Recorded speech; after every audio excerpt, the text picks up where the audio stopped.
There's something almost supernatural about Dolly Parton's smile. It's warm, disarming, and timeless. The kind of smile that could light up the Grand Ole Opry stage and silence a room of doubters in an instant. But behind that smile lived stories few dared to tell. Stories of broken trust, hard lessons, and betrayals that came wrapped in charm and applause.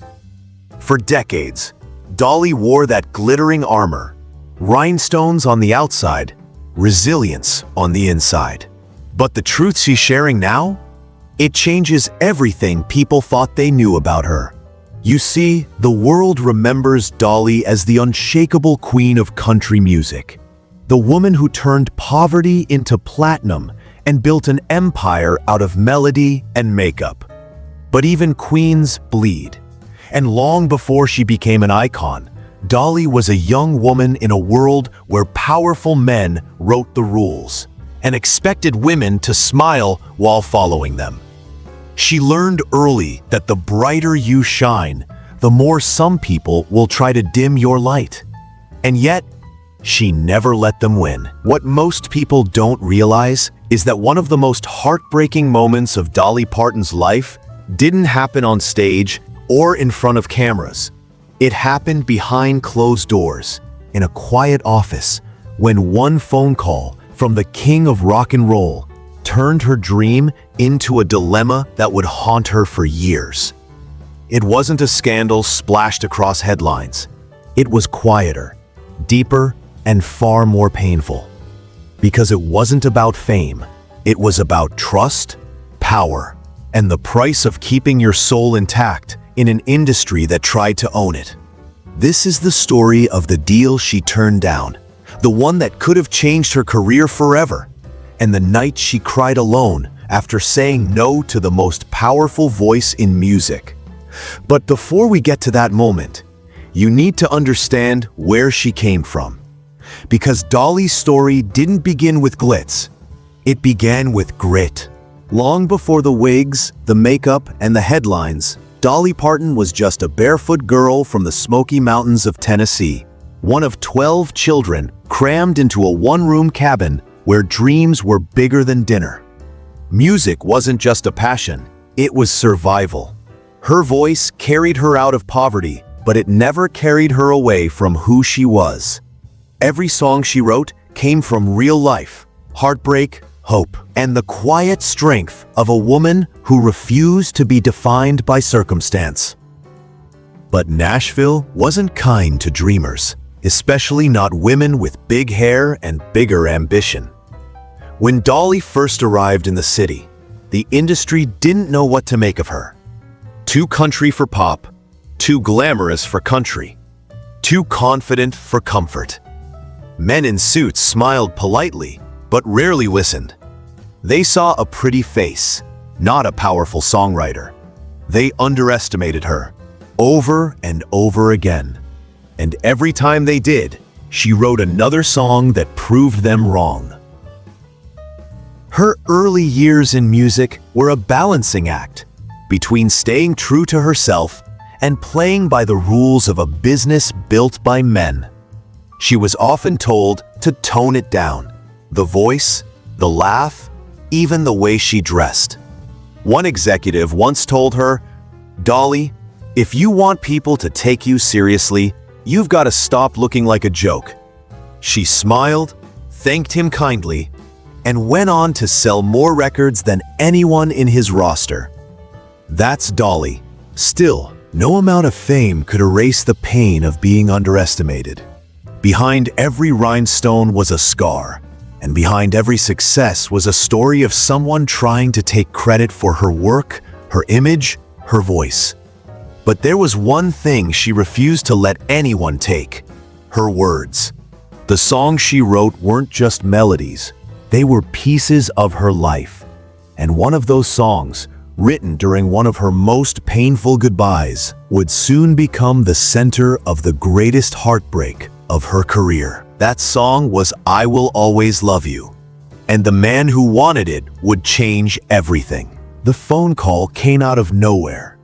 It was the early 1970s, and Dolly had just released I Will Always Love You, a song she'd written after ending her professional partnership with Porter Wagoner, a man who had helped make her famous but had also nearly broken her spirit.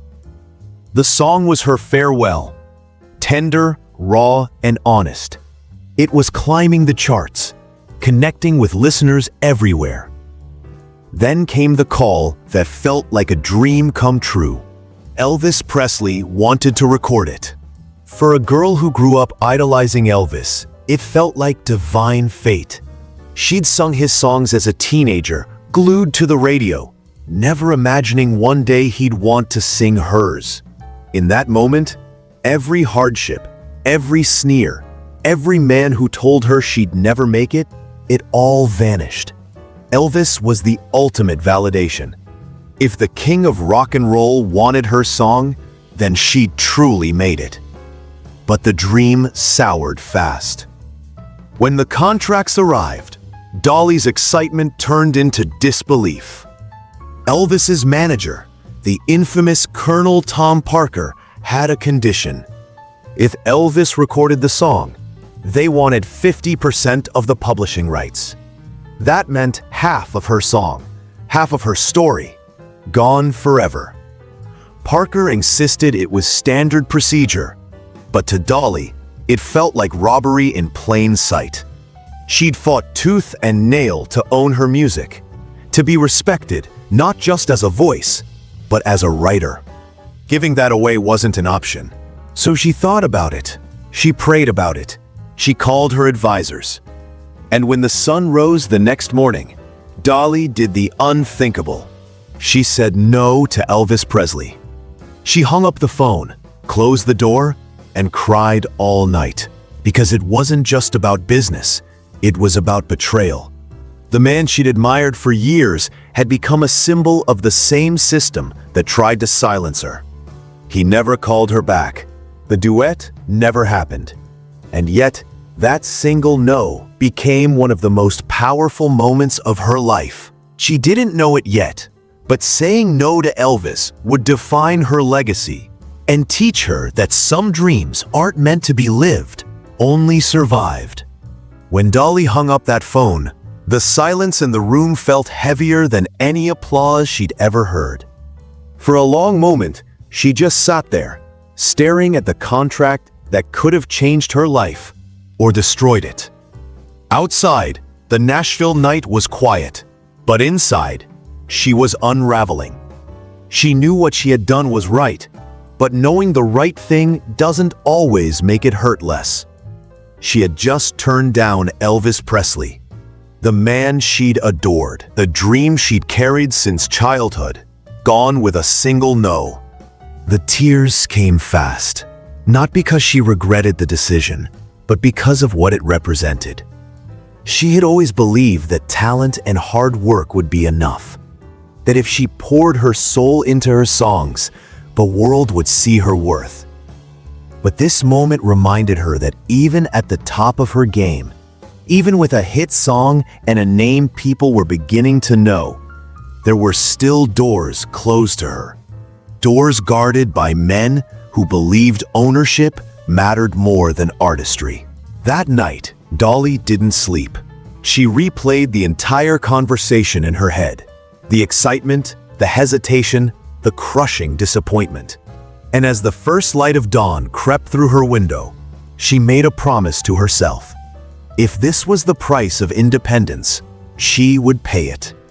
If the cost of keeping her voice meant losing her idols, she would learn to let go. Because deep down, Dolly knew something that few artists ever realize in time.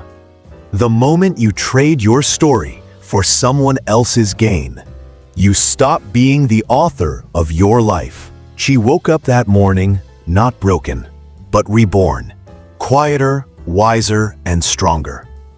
The next day, she went back to work as if nothing had happened. She smiled for the cameras, laughed in interviews, and kept writing songs that cut to the bone. No one around her knew the battle she had just fought, the heartbreak of saying no to a legend.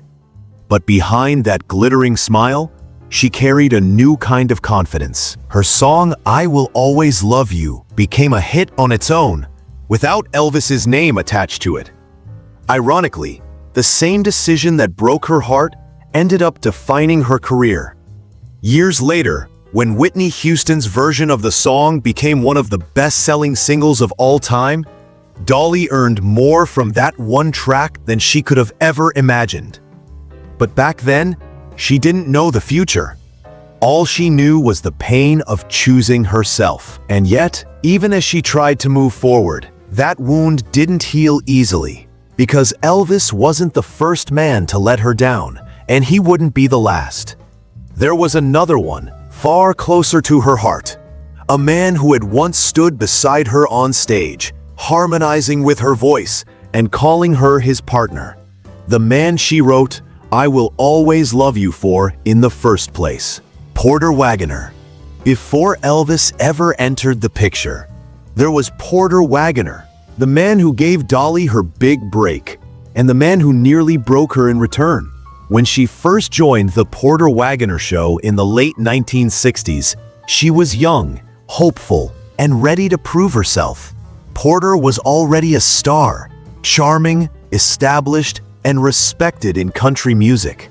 To the audience, they looked like the perfect duo, his rough edges balanced by her sweetness, his traditional roots softened by her sparkle. Together, they became one of the most beloved acts in country television. But behind the bright lights and laughter, something darker was brewing. As Dolly's popularity began to rise, the balance of power shifted. The audience came to see her, not just the show, and Porter noticed. What started as mentorship slowly turned into possessiveness. He wanted control, not just over the songs, but over Dolly's future. He would tell her what to wear, what to sing, and how to speak. When she tried to write her own material, he'd insist his name be included. It was never enough for her to shine. She had to shine under him. Dolly, always gracious, tolerated it for as long as she could. She admired Porter for his talent and loyalty to traditional country, but the relationship was suffocating. Eventually, she realized she had to leave, not because she stopped caring, but because she couldn't keep sacrificing her identity for someone else's comfort. And when she told Porter she was leaving, he didn't take it well. He accused her of betrayal. He said she owed him her career. And then, in a twist that stunned everyone, he sued her for $3 million. The lawsuit dragged on for years, shadowing her success and breaking her heart. Because this wasn't some faceless executive. This was someone she loved like family. The man who once called her his little sister was now trying to take everything she'd built. The emotional toll was immense. But just like with Elvis, Dolly refused to back down. Instead of lashing out, she wrote a song, I Will Always Love You. It wasn't a bitter farewell. It was a graceful goodbye. A way of saying, I still care, but I have to go. The song became her message to Porter and to every person who ever tried to own her. Love doesn't mean surrender. Over time, the wounds between them began to heal.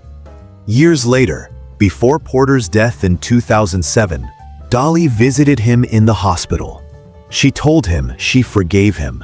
She even said, I'll always love you, echoing the same words that once set her free. It was closure, not the kind that fixes everything, but the kind that lets you move forward. And though that chapter ended in peace, it left her with a hard truth. Sometimes the people who lift you up are the same ones who try to keep you down. But if the betrayals of Elvis and Porter taught Dolly anything, it was this. No matter who walks away, she would never walk away from herself, because the industry was about to test her all over again.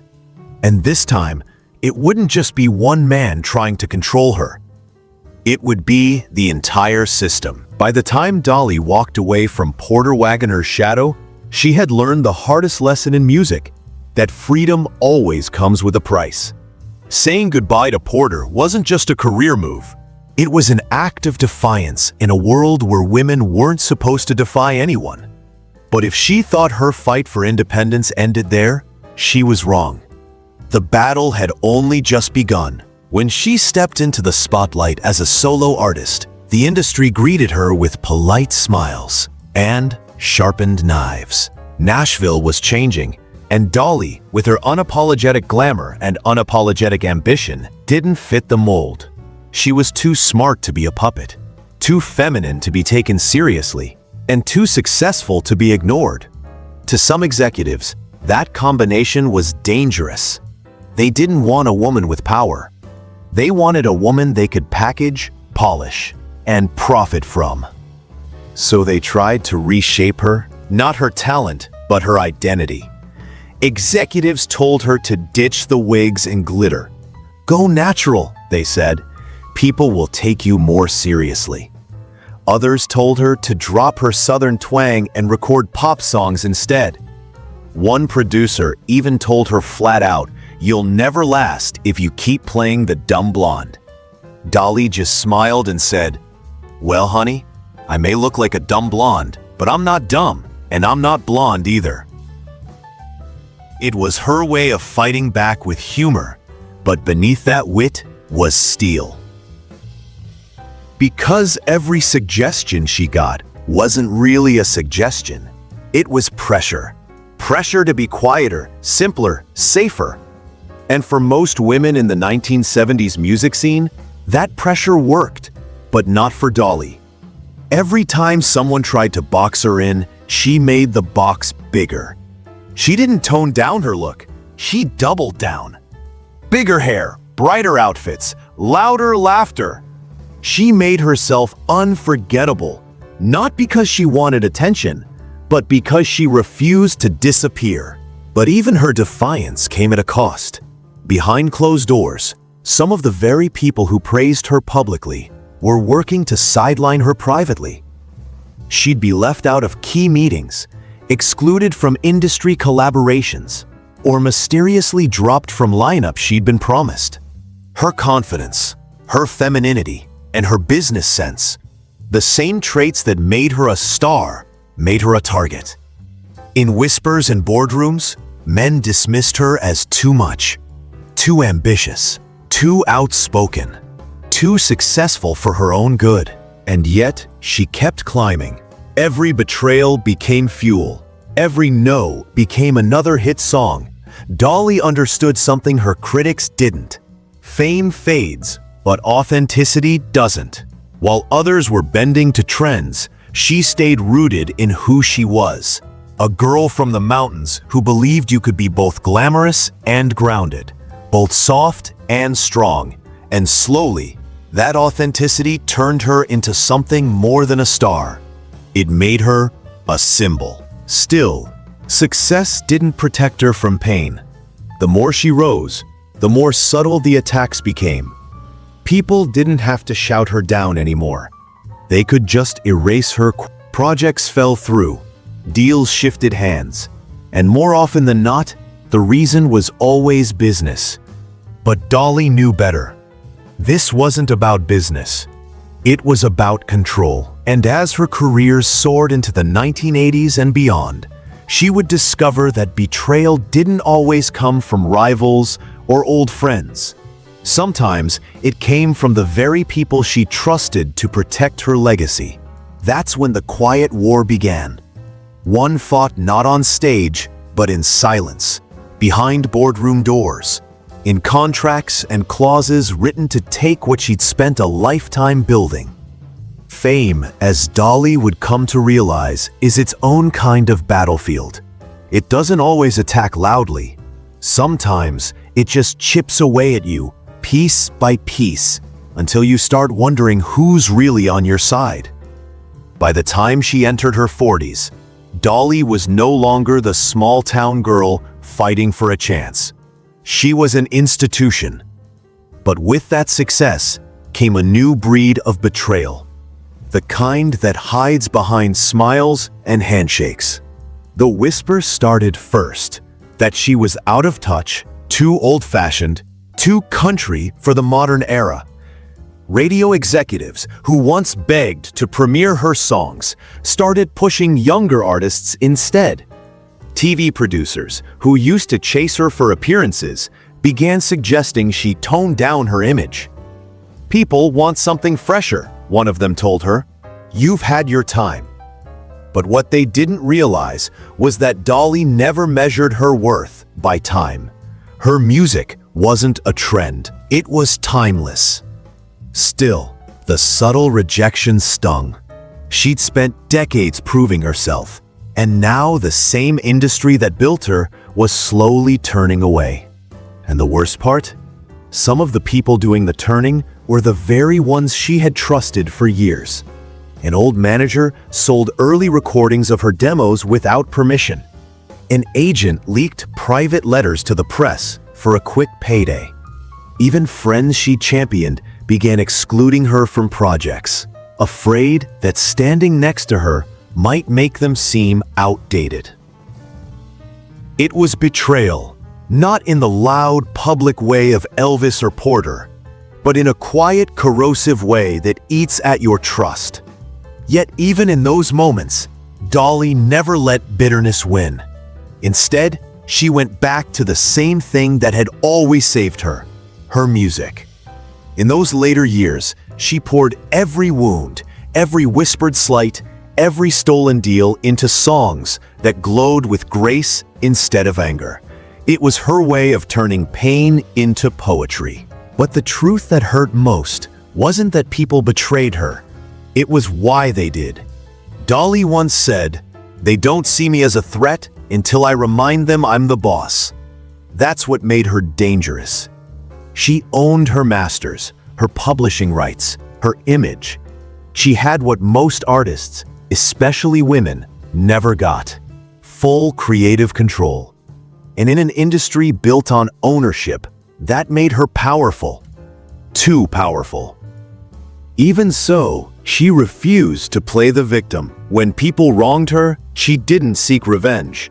She outlasted them. Decades later, many of the executives who doubted her are forgotten, while Dolly's music still fills stadiums. She became living proof that kindness isn't weakness, it's endurance in disguise. Yet deep down, there was one betrayal she could never quite forget. Not because it ruined her career, it didn't, but because it revealed how easily art can be treated like property. Years later, when she finally spoke about Elvis again, she didn't do it with bitterness. She said softly, "He didn't mean to hurt me. He just trusted the wrong people." And in that one line, she summed up a lifetime of lessons. Trust carefully. Love deeply. Protect your voice, because once you give it away, you might never get it back. Dolly had survived the betrayals of fame, friends, and even idols. But through it all, she never lost herself. And that, not the records, not the riches, became her greatest victory. Because as she often said, "You can't steal from me what I'm still willing to give. My heart, my hope, and my song." After decades of whispers, speculation, and carefully guarded silence, Dolly reached a point in her life where she didn't need to protect her image anymore, because her image had already become something larger than life. The wigs, the rhinestones, the laughter, they weren't armor anymore. They were part of her truth. And when she finally began to peel back the layers and speak more openly about the pain behind the sparkle, fans realized something deeper. Dolly Parton wasn't just a survivor. She was a storyteller who had been writing her own redemption in real time. Her revelations didn't come in one dramatic interview or tell-all confession. That's not her style. Instead, they came in quiet, carefully chosen words, often wrapped inside the warmth of humor. In interviews, she began acknowledging the darker moments of her journey, the loneliness behind the fame, the betrayals that cut deeper than any headline could capture, the sleepless nights when she wondered if the fight was still worth it. She never named names. She never sought revenge. But you could hear the truth trembling between every syllable. One of the first times she pulled back the curtain was when she spoke about how Jolene and I Will Always Love You came from two very different wounds. One about love that tempted, and the other about love that left. Most people only saw those songs as hits, but for Dolly, they were confessions. I Will Always Love You wasn't just about Porter Wagoner. It was about anyone who ever tried to control her. It was her farewell to ownership, to expectation, to anything that demanded she shrink herself.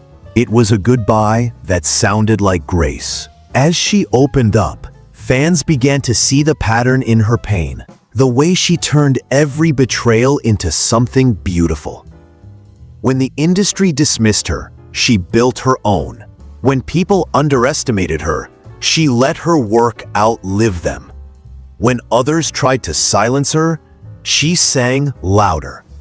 And when heartbreak found her, as it inevitably did, she didn't hide from it. She wrote it, recorded it, and gifted it to the world. That's how Dolly told the truth, not in scandal or gossip, but in art. But her most powerful truth came later, when she addressed what fame had really cost her. In a rare moment of vulnerability, she admitted that her success had come at the expense of deep personal connections. There were nights when she felt completely alone, surrounded by people, but unseen by all of them. You can be loved by millions, she said once, and still go home feeling lonely. It wasn't self-pity. It was honesty. The kind most stars never dare to share. Still, even in her confessions, Dolly refused to let darkness define her story. Every truth she told came wrapped in hope. Every scar came with a smile. Because she understood something profound, that vulnerability wasn't weakness, it was power. And by owning her story, she took back everything fame, betrayal, and pain had tried to steal from her. In time, those moments of truth turned her from an icon into something more enduring, a living lesson in resilience. Her openness didn't make her less mythical, it made her more human. And that humanity became the secret to her immortality. Because once you strip away the glamour, the gossip, and the glitter, what remains is a woman who looked the world in the eye and said, "You can break my heart, but you'll never break my spirit." And that's when her story stopped being about survival and became about legacy. The beauty of Dolly Parton's story isn't just what she built. It's what she refused to let be taken from her. Through every betrayal, every dismissal, and every whispered doubt, she turned obstacles into stepping stones and pain into poetry. By the time the world caught up to her genius, she had already rewritten the rules, and that became her quiet revolution. Her legacy didn't come from fame alone, it came from how she used it. While others sought power, Dolly created impact. She didn't need to dominate, she chose to inspire. And in doing so, she built something no scandal or rumor could destroy. She built trust. Generations of fans didn't just admire her voice, they believed in her. She became a symbol of how kindness could coexist with power, and how a woman could command respect without surrendering her softness. In the decades that followed, Dolly's influence reached far beyond music. She became a business mogul, philanthropist, and cultural icon, all without losing the sparkle of the girl from the Smoky Mountains. She donated millions to literacy programs, launched a theme park that employed thousands, and quietly funded medical research that would one day help create vaccines that saved lives. But even then, she never made it about herself. "If you can help, you should," she said simply. Because helping others helps you too. That humility was her final act of rebellion. In a world obsessed with ego, Dolly led with heart. And the same industry that once tried to silence her now bows to her as one of the most respected figures in entertainment history. The very people who once told her to tone it down now praise her for being unapologetically herself. The irony isn't lost on anyone, least of all her. But perhaps the most powerful part of Dolly's legacy isn't what she's done, but what she represents. She showed that you can be underestimated your whole life and still win. You can be mocked for your looks, doubted for your intelligence, dismissed for your kindness, and still rise higher than those who tried to define you. She taught the world that grace is strength, and that forgiveness doesn't erase memory. It reclaims power. Her story is a masterclass in turning pain into purpose. Every betrayal became a blueprint. Every loss, a lyric. Every heartbreak, a hymn. And through it all, she stayed true to one thing: her belief that love and faith outlast everything else. "You can't shine if you don't have a little darkness," she once said. That's the paradox of Dolly Parton, the woman who wrapped her pain in glitter and made the world sing along. Today, her songs are more than melodies. They're testimonies. Her laughter isn't just charm, it's survival. And her legacy? It's not just about what she gave to music, but what she gave to humanity. Proof that authenticity never goes out of style. Because when the spotlight fades and the applause quiets, what remains isn't the fame or the fortune. It's the courage to keep shining when the world tries to dim your light. And that's the truest part of Dolly's story. Not the rumors, not the betrayals, but the radiant defiance of a woman who turned every wound into a song, and every song into a reason to believe again, quietly.